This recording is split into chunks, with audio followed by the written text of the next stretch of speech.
Going to the gym can be discouraging, especially if you're putting in the work but barely seeing changes. But with Tonal, you can actually see your progress with every workout. Tonal provides the convenience of a full gym and the expertise of a personal trainer anytime at home with one sleek system. Designed to reduce your mental load, Tonal is the ultimate strength training system, helping you focus less on workout planning and more on getting results. No more second-guessing your technique. Tonal gives you real-time coaching cues to dial in your form and help you lift safely and effectively. After a quick assessment, Tonal sets the optimal weight for every move and adjusts in 1 pound increments as you get stronger, so you're always challenged. Tonal lets you choose from a variety of expert-led workouts, from strength to aero hit to yoga and mobility to keep you coming back for more. For a limited time, go to Tonal.com to get $500 off your Tonal purchase, plus a free 4-year warranty. That's Tonal.com for $500 off, plus a free 4-year warranty. Tonal.com.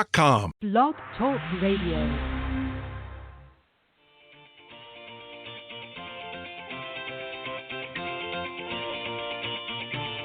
Good morning, everyone. Welcome to the Women of Golf Show. I'm Ted Odorico, and joining me is LPGA professional Cindy Miller, and we are your hosts.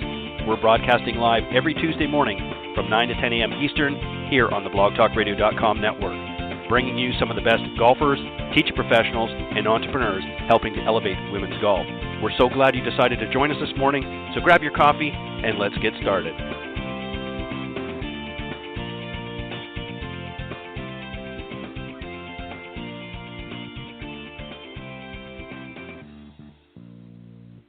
All right, good morning, everybody, and welcome to the Women of Golf Show. I'm Ted Odorico, and right alongside, of course, is LPGA professional and Legends Tour player Cindy Miller, and we are your hosts here on the Women of Golf. Good morning, Cindy. Good morning. How are you? I'm doing well. It is the first official day of fall. Is that right? I'll be darned. It is. It is the season, as they say, or something like that. And it feels it is. In Buffalo.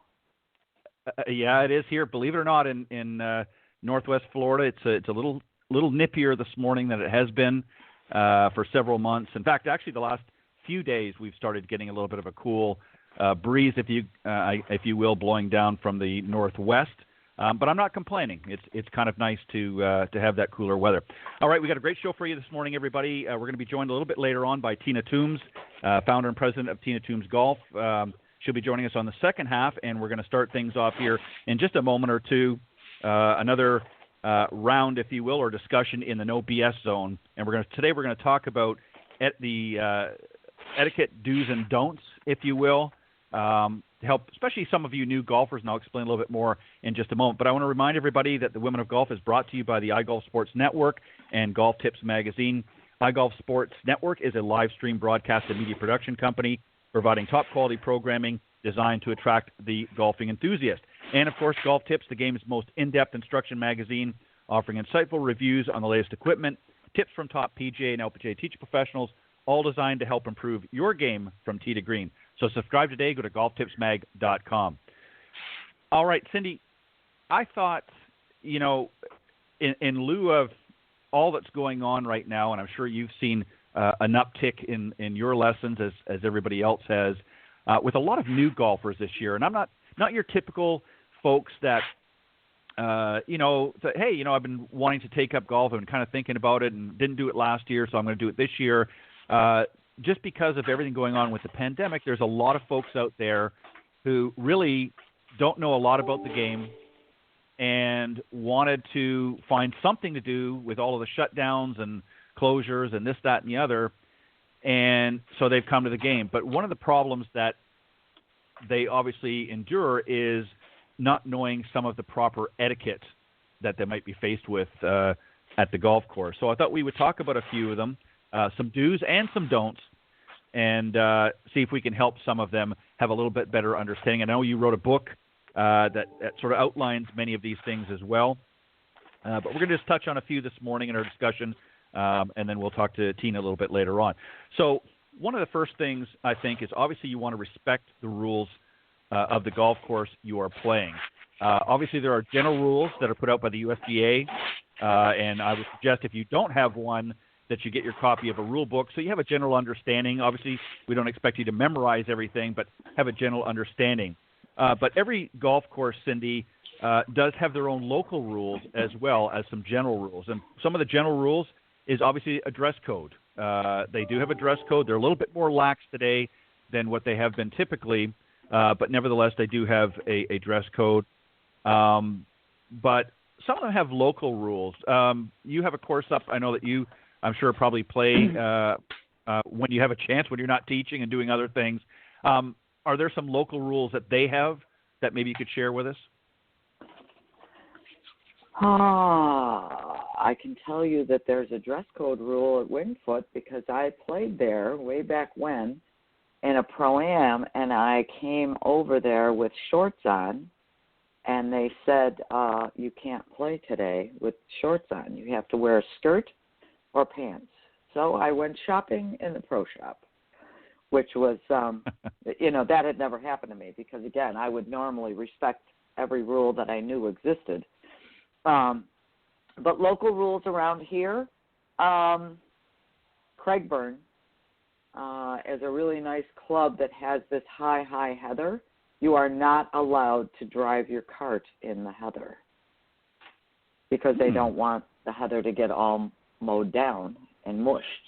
Right. So, yeah, there are definitely local rules at each club you go to.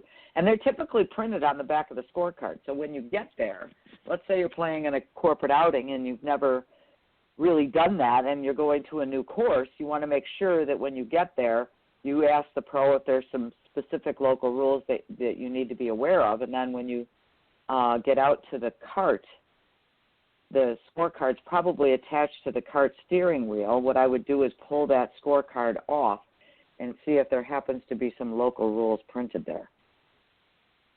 Yeah, always a good idea. And if you're ever unsure of anything, I always recommend, too, when you first arrive at the golf course, is and you're letting the folks know that you've arrived and what your tee time is, that you ask them in the pro shop as well. They'll be more than happy if there's any specific things that you need to know. Sometimes if we've had some bad weather, maybe a lot of soggy, rain and the course is a little soggy, sometimes they will have a pick and clean, if you will, or and give you an opportunity to do something. Now, obviously, if you're not playing in a tournament that requires you to be a little stricter with the rules, you can kind of get away, depending on the foursome you're playing with a little bit more. But some of them also have, too, Cindy, depending on where you play, sometimes if you have adjoining fairways, in order to keep up pace of play, they may have, if you hit it into certain areas using fairway, that you can actually move it over back into your own fairway. And a lot of courses, especially some of your small, now your bigger courses that may not, but some of your small courses have done that just to keep up the pace of play. So it's always a good idea, as you mentioned, Cindy, to check the back of the scorecard, see if there's any local rules that may apply, and failing that, definitely inquire about it when you go into the pro shop. Another thing, and a great point about the carts as well, and we're going to talk about that here in just a moment. Another one, too, Cindy, is to be aware of your fellow golfers on the golf course. We've all heard the term four, and it's not F-O-U-R, it's F-O-R-E. You'll hear this quite a bit, hopefully not too much, where you will hear somebody yell out four. And a lot of folks may not understand, especially if they've never played, what that is for. No pun intended. So I'm going to tell you what the actual, how it sort of came about. And four was originally a Scots, of course, being the birthplace of golf, was their interjection. And it's used to warn anyone standing or moving in the flight of the golf ball. And these caddies, of course, I'm talking about the caddies in Scotland at the time, and this is way, way, way back. They were often warned about oncoming golf balls by shouting actually the term for caddy. And over time, of course, it was eventually just shortened to four. So it's sort of a mechanism, if you will, to let your fellow golfers know that if there's a stray or errant tee shot or shot in general, it gives them a heads up to say, hey, heads up, see where what's going on, and get out of the way or duck or whatever, get behind your golf cart if you have to. So that's one thing that they do. And there's some other things I think about being courteous as well on the golf course. And Cindy, another one too is I think we always want to leave the golf course in the same condition that you found it, if not better.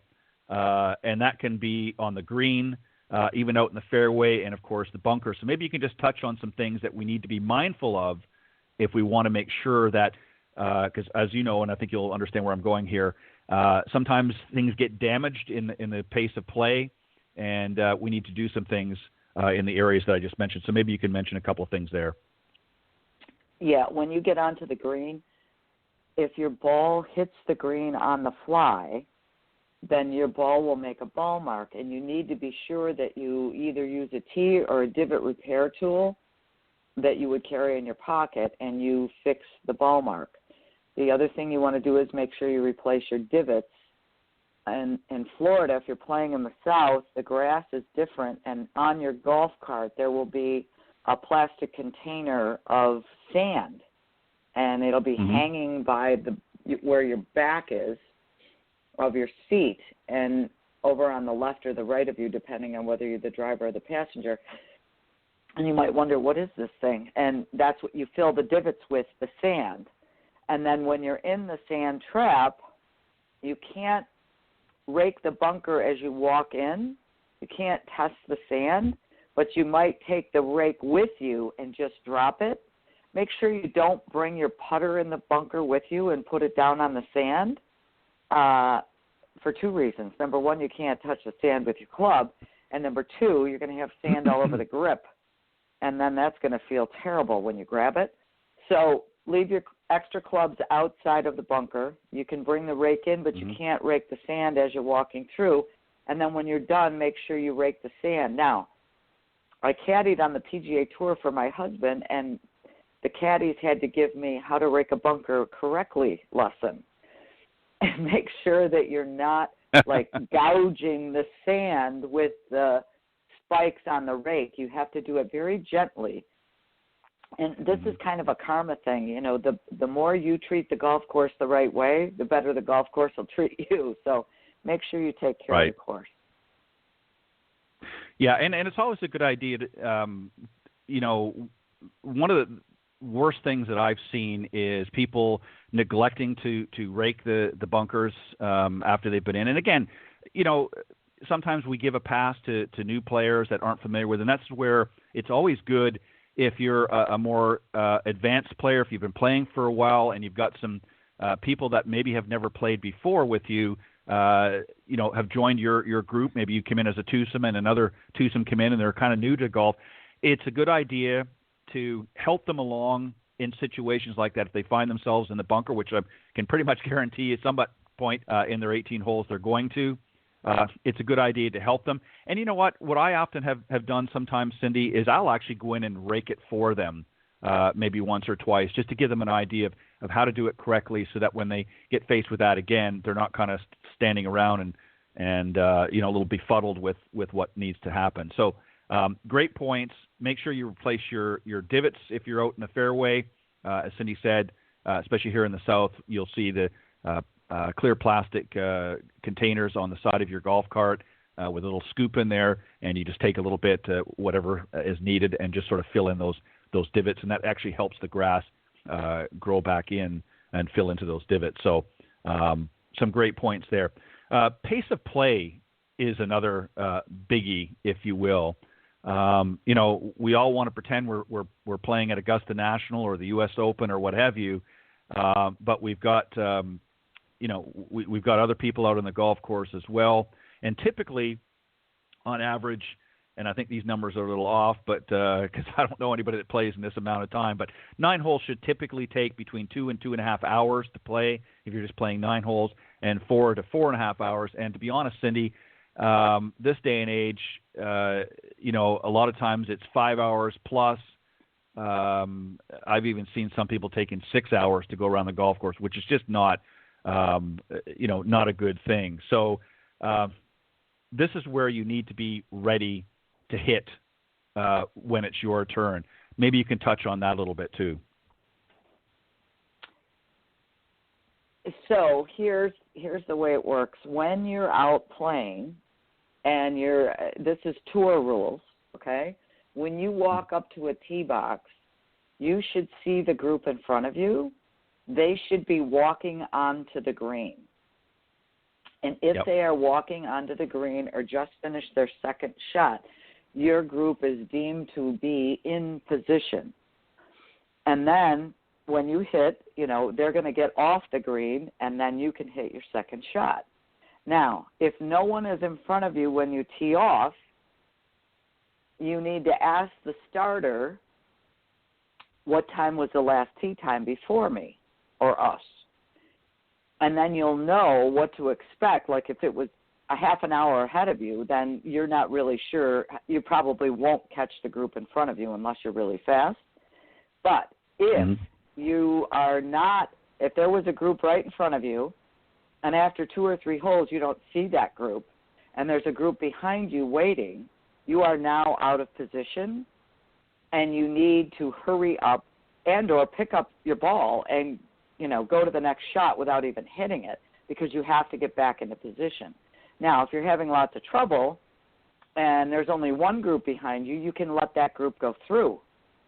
But if the whole golf course is packed and you're the ones holding up the whole golf course, someone's going to come out and start talking to you and tell you to either move it or get out of here.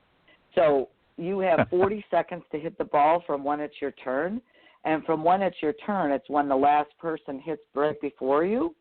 So I suggest that you be aware of how long it takes you to hit a shot. And I'm going to add something which I'm sure is down the list.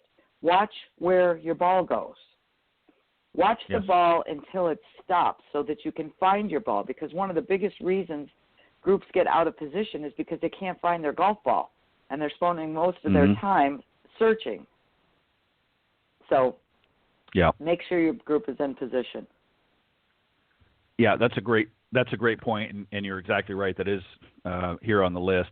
The other thing, too, is you need to be quiet while someone is either preparing to hit or actually hitting their shot. Don't be opening your glove.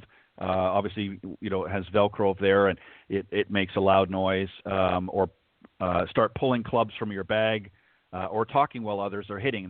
That doesn't just go for while you're on the green. That's anywhere else. And even if you're a little further up, maybe one of your playing partners is on the other side of the fairway, and you think, well, they're not going to hear me.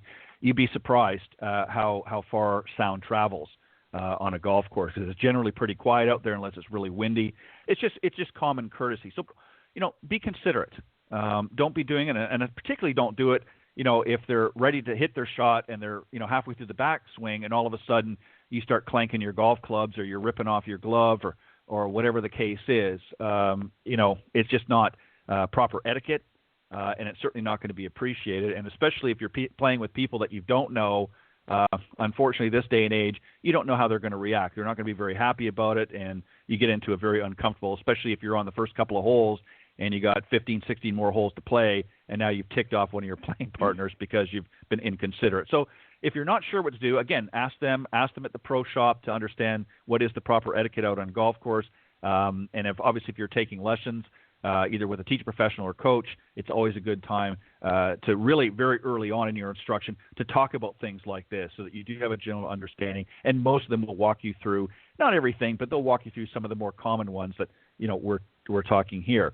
The other thing, Cindy, is playing in the order in your group. There's and you can explain a little bit maybe more about this. There's really 2 options. You can play by honors, or what's often referred to as ready golf. Maybe you can explain on those.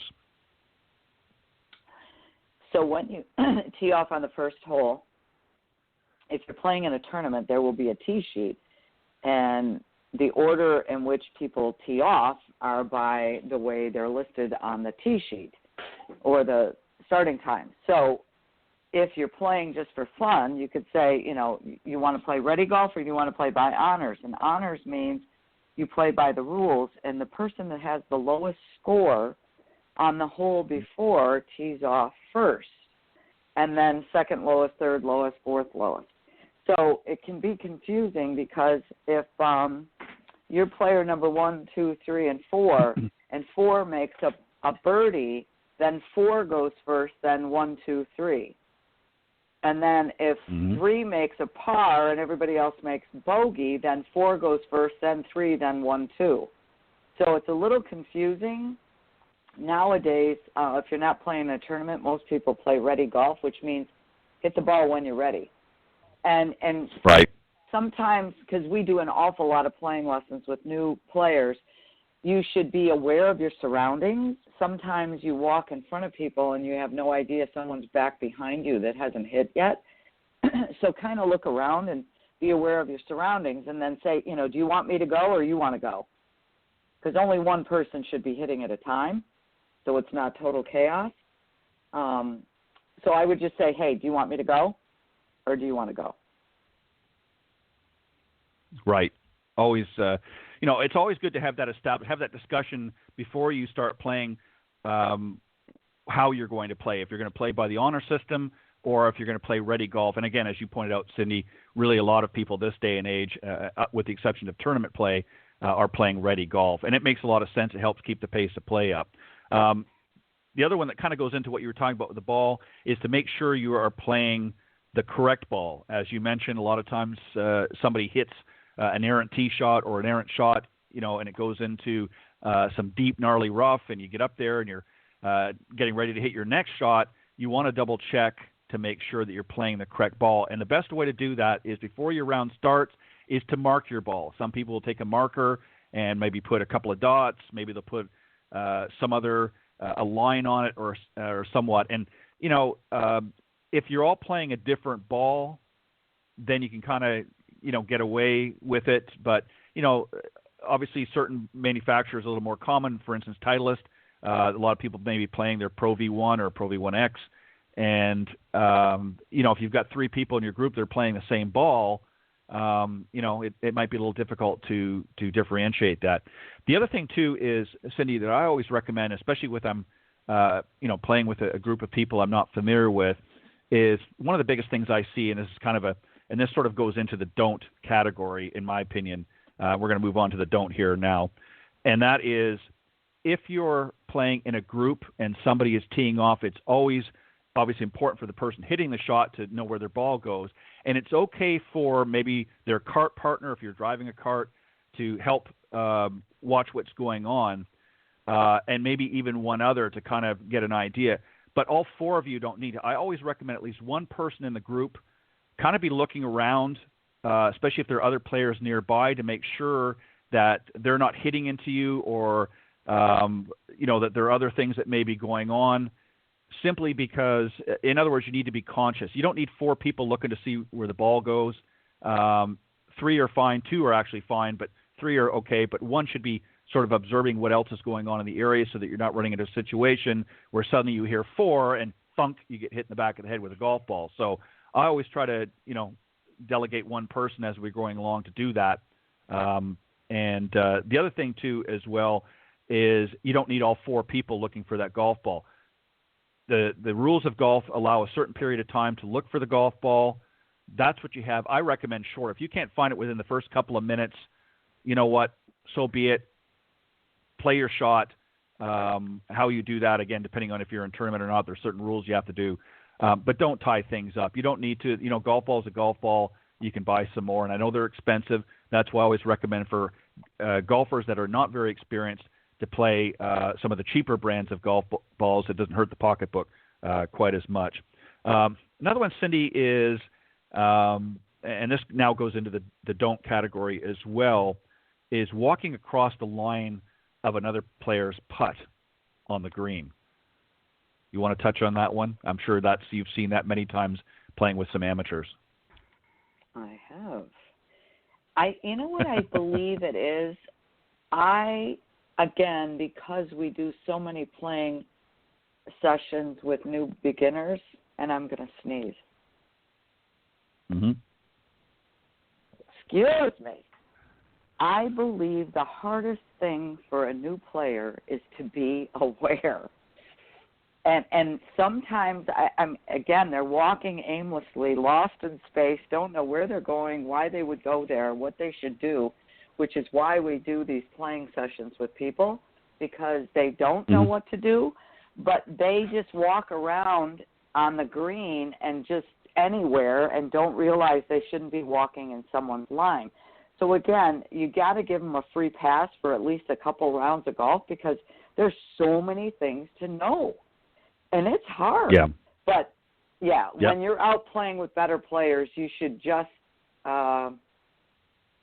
make sure you're aware of where their line is and you don't want to step in their line. Watch what everyone else is doing, especially if they're more seasoned and have played longer.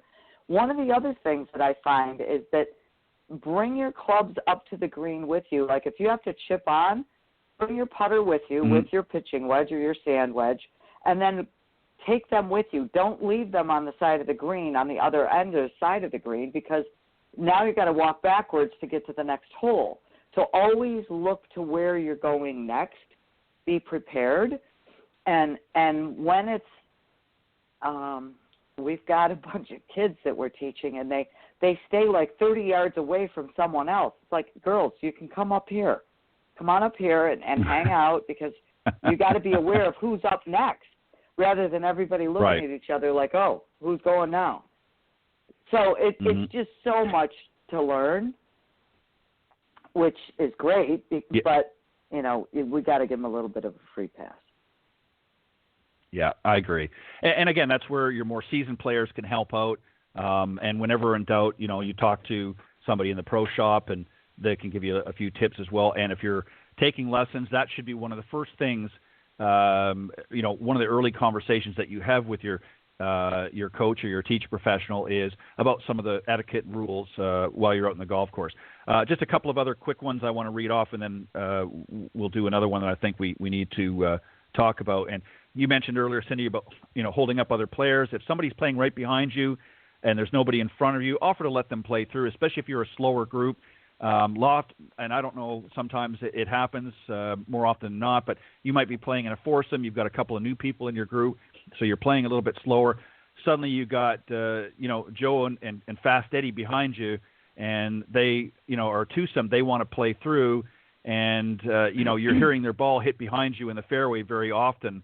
That's usually an indication it's not appropriate. So they shouldn't be doing that, but that's their way of saying, hey, come on, we're playing at a quick pace here.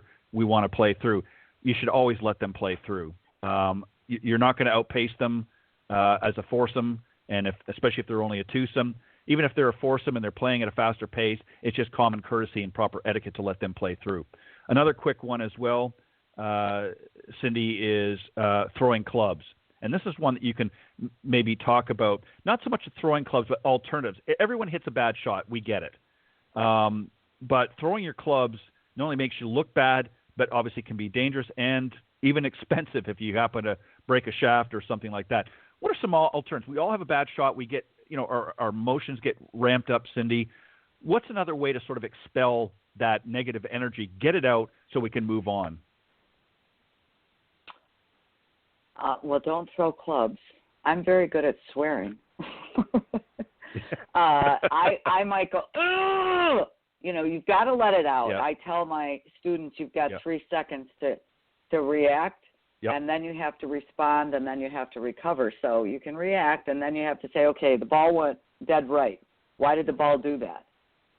Again, I love people that come in for a lesson and get mad, and they have no idea that they're the ones that are controlling the club that made the face do that made the ball go where it went. So it's like, okay, we have to do this problem-solving technique of let's start at the end and work our way back to find out what just happened to make that happen. So that's why another reason I love the game of golf, because it's all about accountability and responsibility. But you've got 3 to 5 seconds to react, and then you have to respond and recover.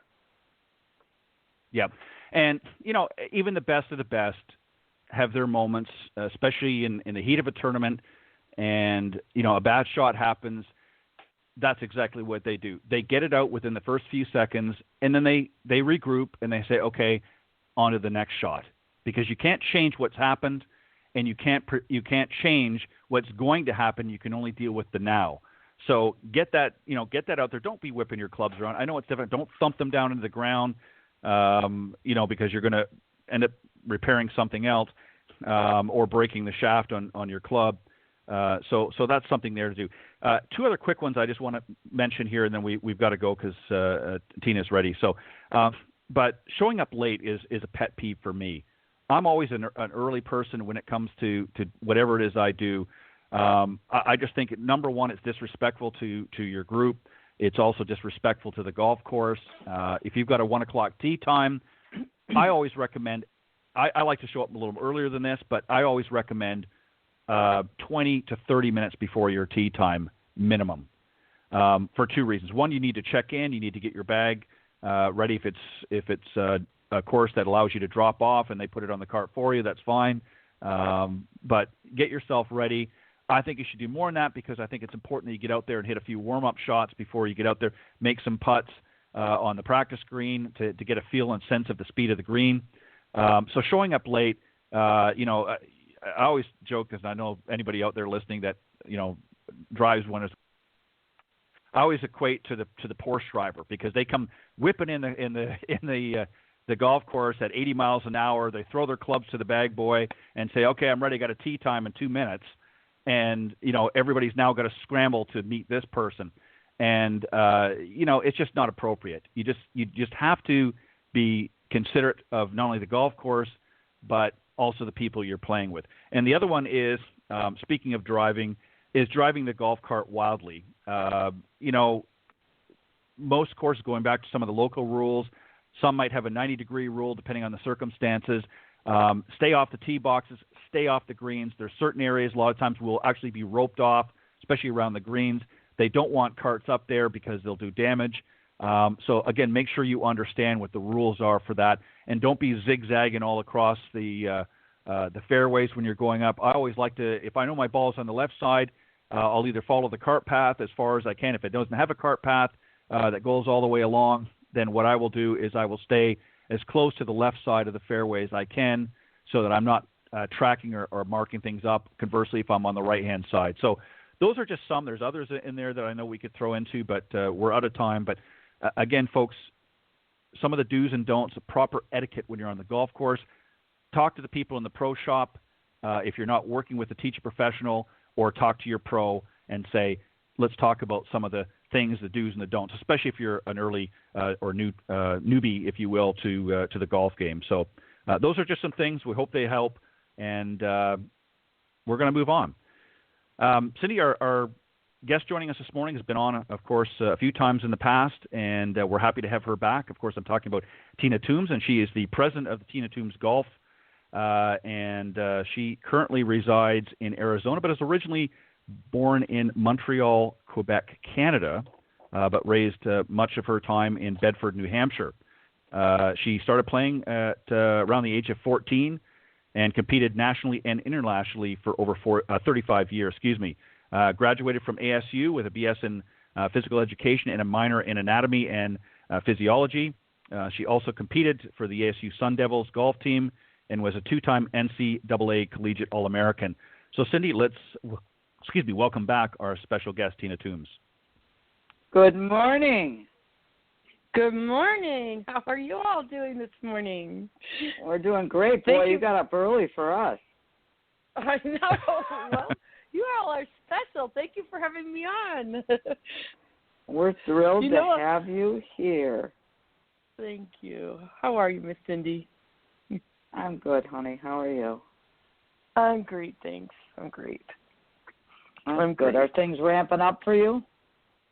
Yeah, they are. They've been, this summer's been a tough summer and, with everything, but we've stayed pretty busy, but they're starting to ramp up. I'm putting all my programs together because after overseeding, our overseeding schedule is October 5th through the 26th. So our range is closed for those 3 weeks, and then after that, everything will ramp right up. So, yeah. It's kind of nice exciting. To have downtime, isn't it? Yeah. Let me ask you, what do you do for fun? Me? Yeah. I don't know. That's what Larry asked me. My husband asked me that. He says, "Do you know you've not had a day off all summer?" I said, "Well, I don't know." Sometimes, I mean, normally this year was different, of course, but we like to hike and we take we'll ski in the winter a bit, and we'll do some traveling in the summer. So we do a lot of things for fun, actually. I'm just I guess I don't know. We do a lot of things for fun. I'm just an intense kind of hard worker person, I guess. I don't know. I'm always working. Yeah, me too. Yeah. But we have fun. I mean, we have a place up in Pine Top, which is in the White Mountains in Arizona. So we come up here. We have a home up here in the summer. So Larry spends the summer up here, and I go back and forth from here to Phoenix in the summer. And how far is that? It's about a 3-hour drive. So I come back. That's kind of nice. Yeah. So it's about 25 degrees cooler up here. We're at 7,500 feet up here. Holy cow. Yeah, it's a big All difference. right, Ted, we're done. You can talk now. Listen, I could sit. Listen, I know this might sound like an odd thing coming from me, but I could sit here and listen to the two of you just talk for the next 20 minutes. So you're welcome to have at it if you'd like, and I'll just sit here and I'll close the program in about 25 minutes. I'll close up the program and move on. I'm fine with it. The other beautiful thing about playing golf up here is the ball goes a lot further. Right. I'm coming over. Yeah. Oh yeah, that's that's you one of the don't feel wonderful like you're perks your age when you're up here.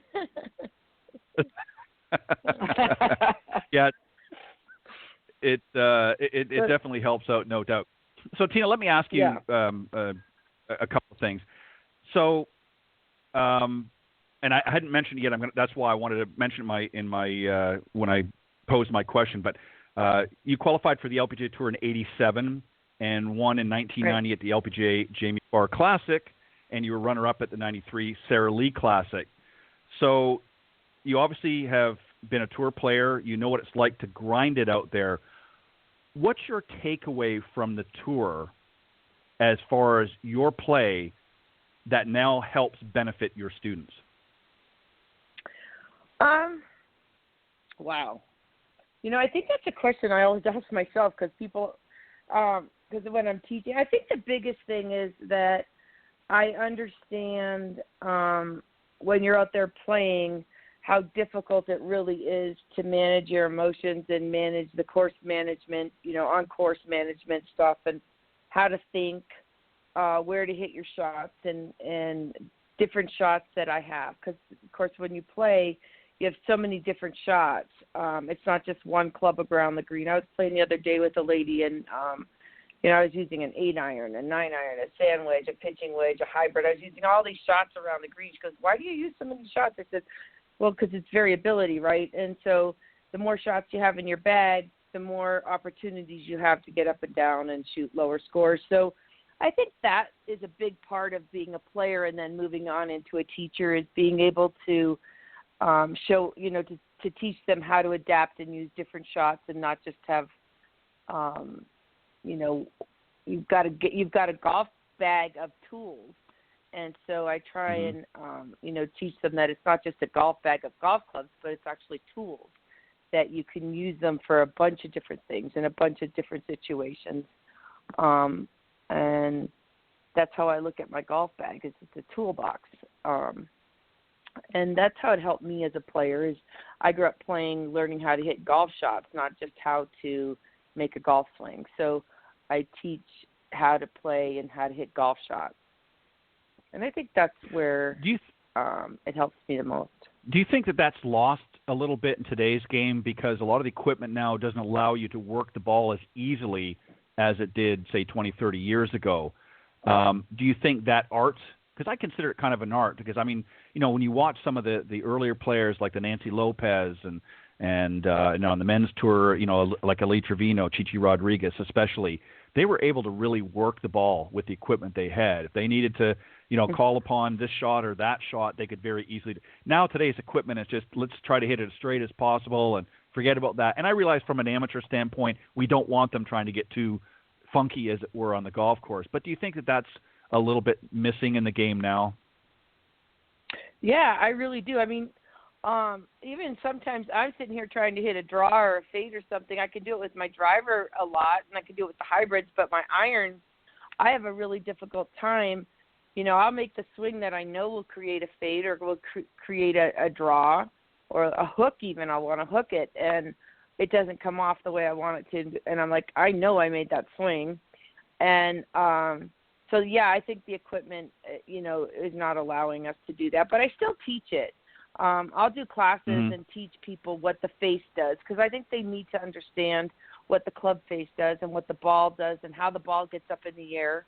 And, they're holding on to the grip, and the grip is and the shaft is an extension of the face. So the more that we can teach what that club face is doing and what our hands are doing in relationship to the club and the face, I think it's really important. So even though the golf club might be not as, easy to, they're making golf clubs so we can hit it straighter, but I think it's really important to still teach that feel and relationship with the face.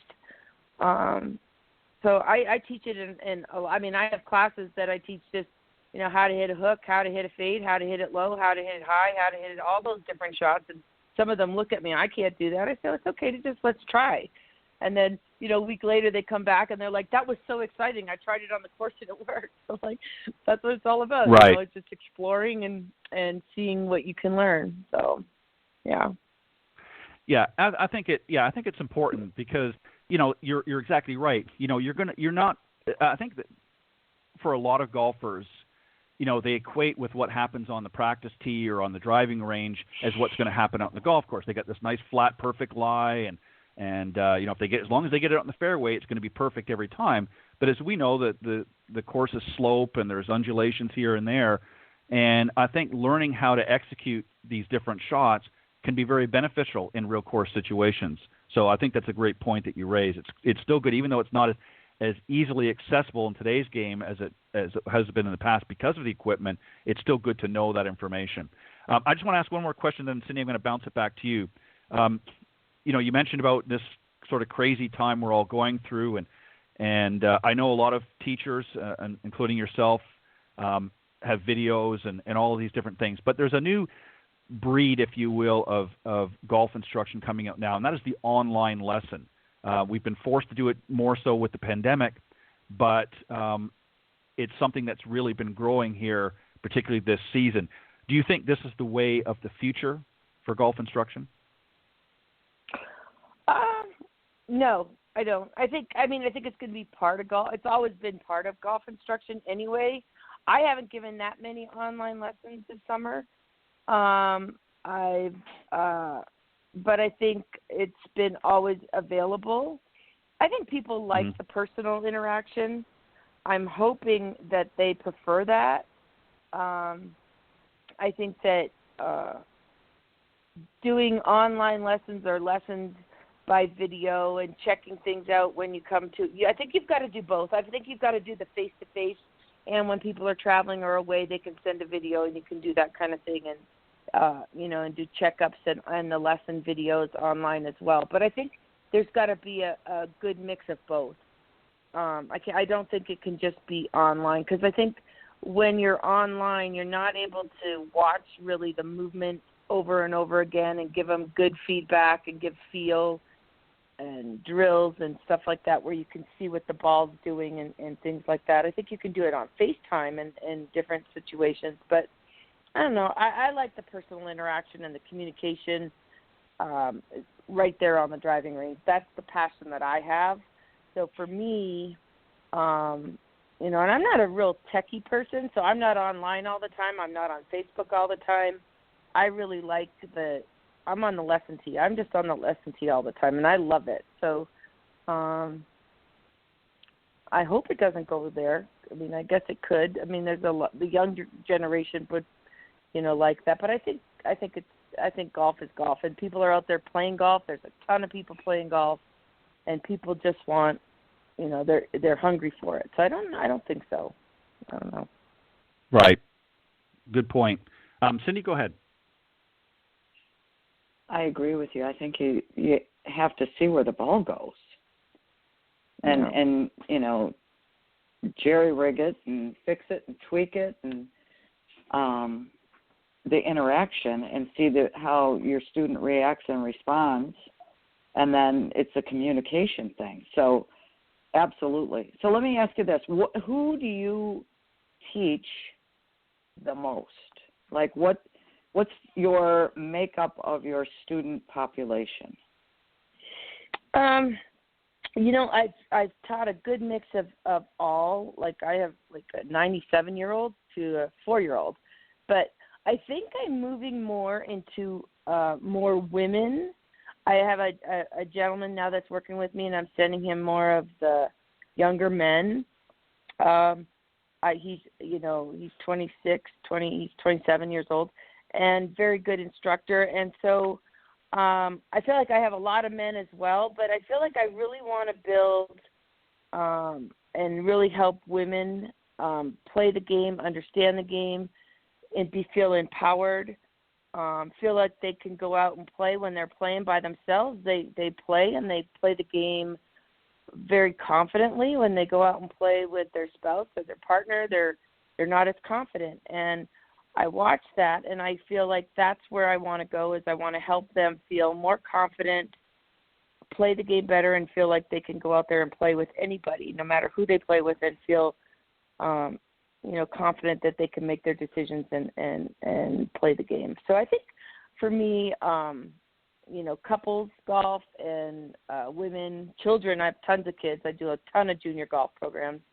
I have an elite program, a beginner program, and an advanced program. So I do tons of junior programs, high school programs as well. But so I think that's where I'm headed, is more there. But I guess I do all of it, but I want to really start specializing more in women. Awesome. Ted? Yeah, I couldn't agree more. I think that's where the growth of the game has been now for the last several years. And I think that we really, as an industry, really need to shift our focus more in getting not just more women into the game, but more importantly, keeping them in the game. Because as we all know, we get lots of people every year want to try this game. And right now, particularly as I mentioned earlier with the pandemic, there's a lot of folks that maybe normally didn't or wouldn't necessarily at this point gravitate to golf, but have kind of been forced in a way because of the pandemic and not having a lot of other options, said, well, you know what, we need to get out, we need to do something, let's check out the golf course. The real trick is going to be is keeping them interested and making it fun and saying, hey, this is something that we can do not just during this difficult time, but something that we can maybe make into a lifelong opportunity. Something else I wanted to ask you, though, Tina, is not just passing on to our students, but passing on to the next generation of teachers. And I know obviously that's what the LPGA and that's what the PGA of America is there for. But I think as professionals, we have a role as well as passing on what we've learned to future generations of teachers. What do you want to pass on from what you've learned both as a player, obviously we've talked about, but now as a teacher? You might have some younger teachers out there that you've worked with and spoken to in that. What do you want to instill from what you've learned through your career thus far that you want to kind of pass on to the next generation of teachers?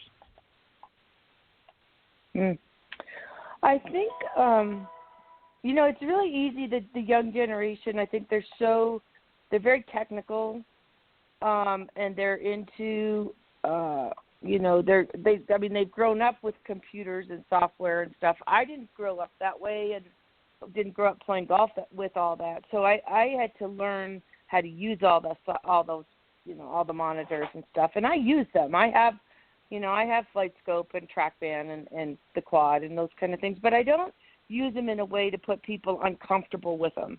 And I think sometimes when we start comparing, Bryson DeChambeau to our amateur golfer, there's got to be, I think we have to be really careful with that, because when we have amateur golfers, they're not out there to be professionals, right? And we don't need to compare numbers to numbers. Right. But I think we have to give them, a number that they can be inside of. and then let's go from there, find out where you play really well from, and keep them there. But I think sometimes they're so technical. The younger teachers are very technical and wanting to put their students in positions. And I think it's really important to make sure that they can combine the feel, all the characteristics of playing the game, of letting the student just create their own golf swing with some good technique, and then letting them play. So when I'm mentoring young teachers, they watch me and they see me do that, and hopefully, they can watch me use the technology and then create the shots and do some different things like that. And if I have a student that wants to be a little bit more technical, I back off on the create, but I still have them see shots and get out of the backswing, because most people pay so much attention on the backswing. I'm like, the backswing is only a result of how you set up, how you grip it, and how you hinge it. And from there, you've got to just go ahead and go. I mean, the results at the top of the backswing are so much from the start of the golf swing. So if we know that and we fix those things, a lot of the stuff at the top fixes itself, and then the shift. So, if you fix different things and you go to the culprit of what causes the cause and effect, I think that's where I try and do with the younger teachers, because they see what's wrong with the swing or what it looks like instead of the root of the cause. So I'm hoping that that's where it goes, and they keep it fun for students, because if we have women out there or men that can't make those moves, they'll quit.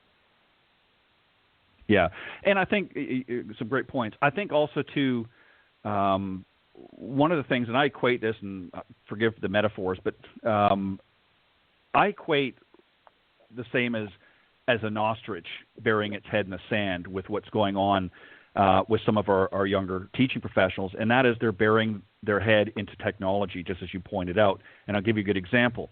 They're looking at monitors all the time. They're looking at video all the time, and they're not really interacting as well with their students. And I think that's something that professionals like yourself and like Cindy and myself and some of the ones that have been around for a little bit longer is we've developed good interpersonal skills that allow us to communicate with our students a little bit more. And I think that's something that's been lost a little bit because of the way the younger generation has been brought up. And that's what I fear, is that it just as you point out, it's going to come down to the numbers and the stats and this sort of thing. And there's not going to be that good interpersonal communication. So it's just, when Bob and Sally come to take a golf lesson, it's okay, well, let's hook you up to the monitor and let's do this and do that. And I know those things are important, and they're very helpful tools. But Cindy, and I think you would agree with this as well, is I think we have to have that communication between the teacher and the student outside of the technology in order to really get the messages across. And I'm wondering if that's being lost a little bit. What do you think? And then Tina, I'd like your thoughts.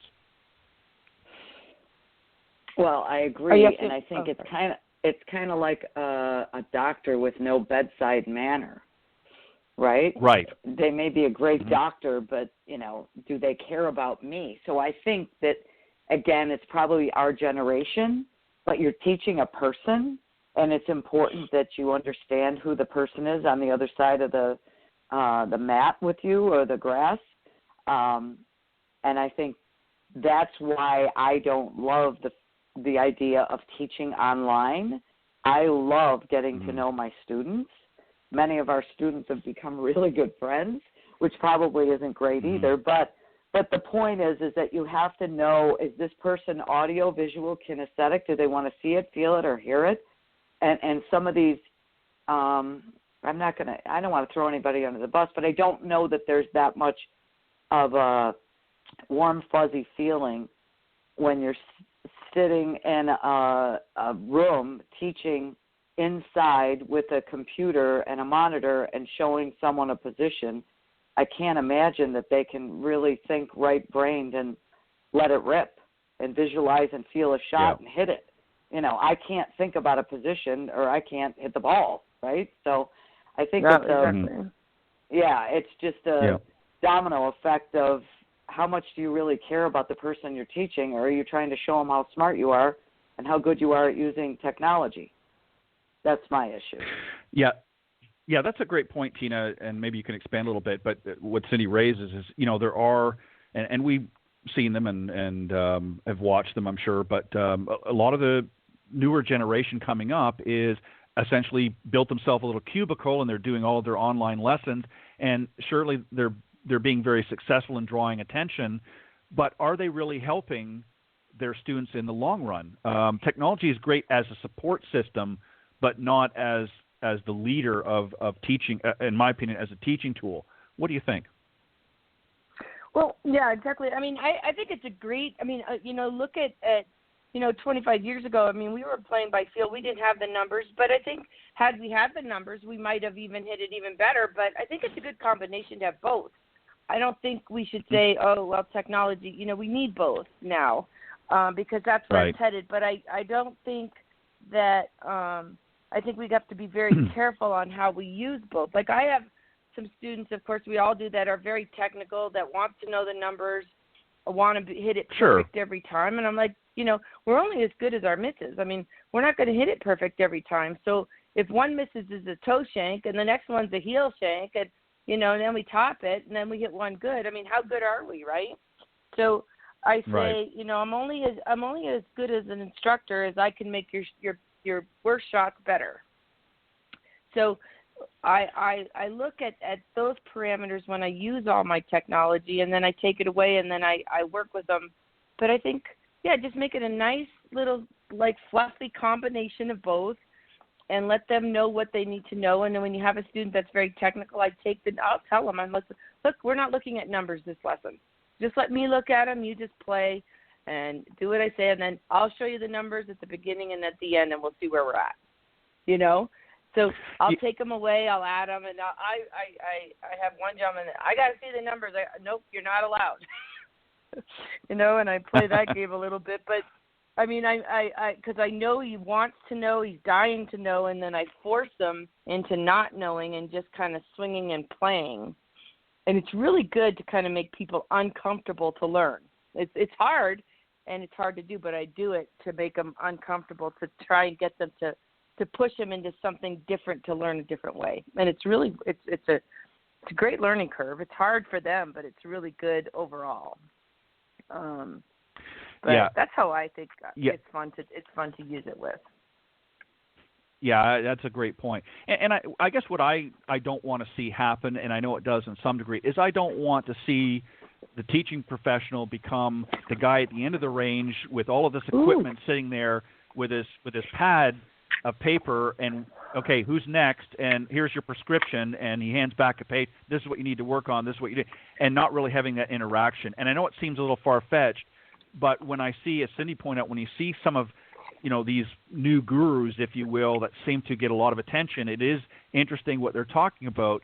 But again, I think sometimes, again, as Cindy pointed out, how you learn, it's a great support. It's a great way to affirm certain information. But if you're using it as the premise of your entire platform, I think what you're going to end up finding is people at the end of the day become very frustrated, because it doesn't matter how well you're hitting the ball, and it doesn't matter how pretty your golf swing looks. When you take it out to the actual golf course, if you can't put everything together and shoot low scores, it doesn't mean a hill of beans. So, exactly. It all comes down to is my handicap improving? Am I hitting? We want to hit good shots. We want to do, but like we've all said, every golf swing, every golf shot is not going to be perfect. So it's a matter of how good are our misses and how do we respond to them is really what it's going to count in the long run. So on that note, we got to end the conversation and wrap things up. Tina, if you want to very quickly let the folks know if they want to reach out to you, the best way to do that. Oh, yeah. It's Tina Toombs Golf, and I have a website, tinatombsgolf.com. All my information is on that website. And I'm at the Arizona Biltmore Golf Club in Phoenix, Arizona. And that's the easiest way, is just go to my website. All my information's on there to contact me. Perfect. And well, Tina, thank you very much for having me on. Yep, thank you. Thank you. And have a great weekend, or a great week and a great day, and stay safe. Thank you. Both of you, too. Stay healthy as well. Yep. Bye-bye. Bye. All right, Tina Toombs, president and founder of Tina Toombs Golf in Phoenix, Arizona.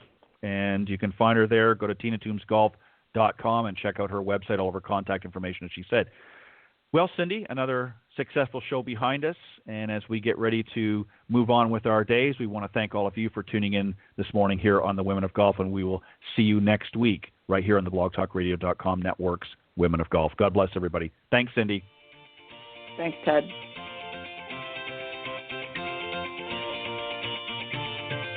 Thanks for listening this morning to the Women of Golf Show. Tune in live each week by visiting blogtalkradio.com/Women of Golf or on any of these social media platforms: iTunes, Stitcher, TuneIn, CastBox, TalkStream Live, and of course Spotify. If you can't join us live, check out our on-demand section for previously aired broadcasts. To get updates for future shows and upcoming guests, you can follow us on Facebook at Women of Golf. You can also follow me on Twitter at Ted and Buck CEO and Cindy at Cindy Miller Golf. Please remember to join us next week on the Women of Golf Show. See you next time. This has been a production of the iGolf Sports Network.